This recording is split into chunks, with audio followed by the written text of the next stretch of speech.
Les mémoires du prince Harry connaissent un succès fou depuis leur parution le mardi 10 janvier 2022. À tel point que le très attendu ouvrage du fils de Charles III a d'ores et déjà battu un record outre-Manche, le premier jour de sa sortie.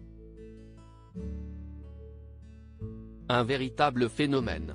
Il était attendu comme un événement mondial.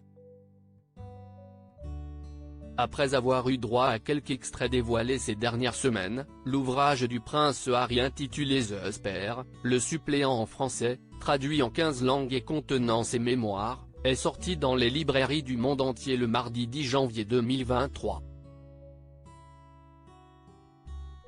Et sans grande surprise, l'ouvrage riche en révélations choc sur l'intimité de la famille royale britannique connaît un immense succès. De sa violente altercation avec son frère William, en passant par ses missions en Afghanistan où il aurait donné la mort à 25 personnes, ou bien encore les relations qu'il entretenait avec Elisabeth II, le mari de Meghan Markle n'a pas fait dans la demi-mesure. C'est un véritable coup de tonnerre qui s'est abattu sur le Royaume-Uni. Une communication parfaitement millimétrée de la part du prince Harry, en attestent les interviews données quelques heures avant la publication de l'ouvrage auprès des chaînes CBS et ITV.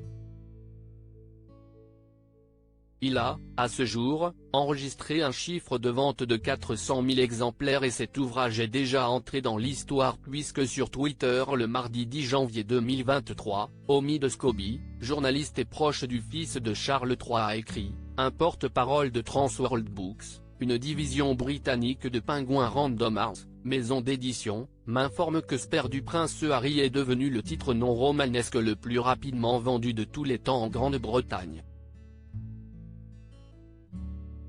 Il a, à ce jour, enregistré un chiffre de vente de 400 000 exemplaires, tout format confondu.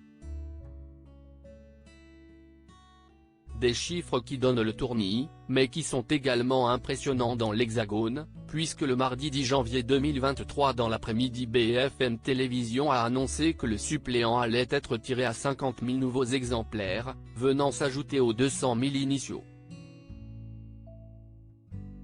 Une information confirmée par la maison d'édition Fayard. Un très large succès donc.